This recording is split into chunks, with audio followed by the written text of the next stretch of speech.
Ever get the feeling you've been cheated? ESP NXIVM is a methodology that allows people to optimize their behavior. They've hacked the human brain. Our main belief is to have people experience more joy in their lives. It's a worldwide organization. You will be as ethical as possible. You will be that which you want to see in the world.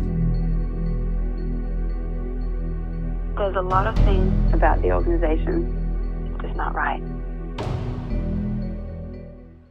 This true crime 16-episode documentary from 2020 is a look at the experiences of the members of a self-improvement group, NXIVM, an organisation and sex cult who made headlines after its leader/guru, Keith Raniere, was convicted for sex trafficking and racketing conspiracy.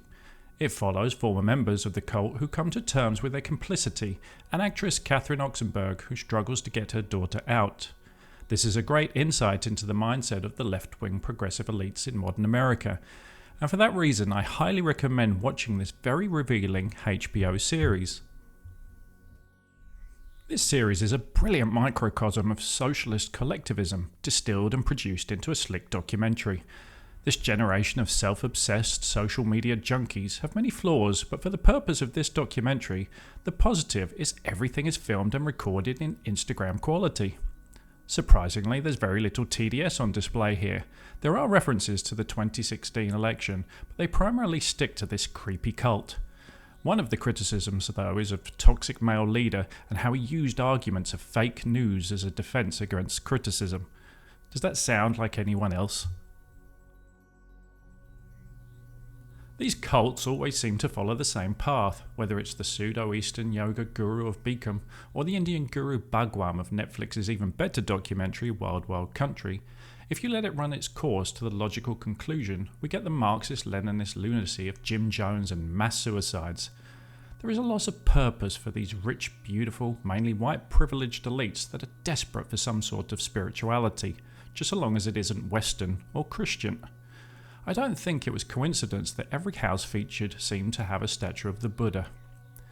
These progressive left-wing Democrat types have increasingly become female-centric, but interestingly they still seem willing to follow an old straight white guy that has accusations of creepy sexual indiscretions made against them.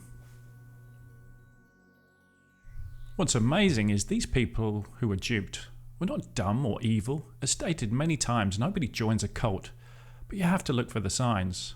Raniere's ideas were not particularly new or unique. They were just the repackaging of superior minds and thought leaders.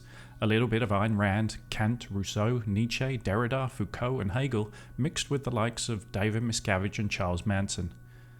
Women need to be a little more suspicious of powerful men selling them female empowerment. The secret sorority of strong females, including socialites and celebrities called DOS inside the cult, should have been a little more questioning when they were being called slaves and branded with the initials of their beloved leader. You should be seeing red flags when someone needs potentially damaging information and nude photos. When personal development seminars progress to being told to lick up puddles, I think it's time to question your life choices. These false prophets always seem to have a female enabler. It makes you wonder how complicit they are in the illegal activities, or are they just naive dupes? As far as Eastern mysticism is concerned, I never had any strong feelings about the Dalai Lama, but after seeing his interactions with Keith Raniere in this documentary, I lost whatever respect I may have had for him. Raniere is the amplification of the narcissism of many of the victims in this show. It's hard to believe all of these victims are as innocent as they would have us believe. On the woke meter it scores low.